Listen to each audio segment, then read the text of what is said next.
Microsoft ఎక్సెల్‌లో ఇలాంటి sudoku టేబుల్‌ని ఎలా తయారు చేయాలనేది మనమైతే ఇప్పుడు తెలుసుకోబోతున్నామండి. మీరైతే ఈ వీడియోని చివరి వరకు చూడండి, స్కిప్ చేయకుండా.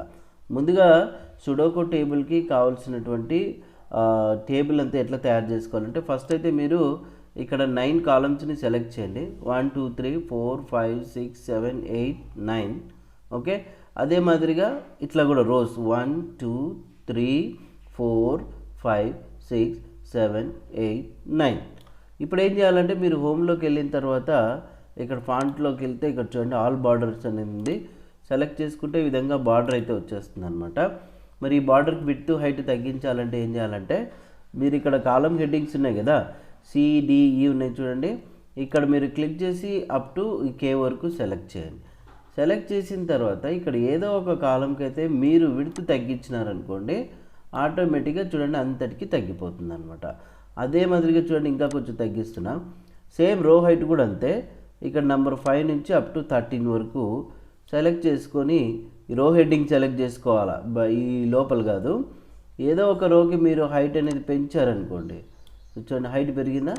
సో ఇలాగ రో హైట్ కాలం విడ్త్ అయితే మనం పెంచుకోవచ్చు అనమాట.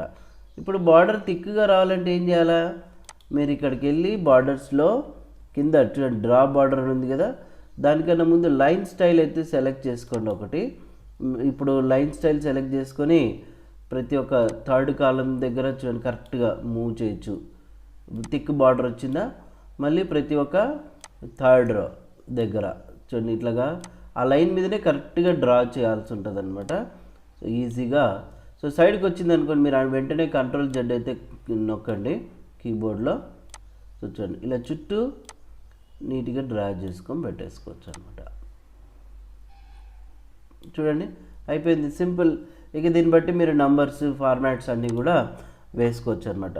ఓకే, సో ఇదేనండి సుడోకు టేబుల్ని, దాన్ని ఎట్లా ఫార్మాట్ని ఏ విధంగా తయారు చేయాలనేది మీరైతే ఒకసారి ప్రాక్టీస్ చేయండి. ఓకే, నచ్చితే లైక్ చేయండి, కామెంట్స్ అయితే ఇవ్వండి. Thank you.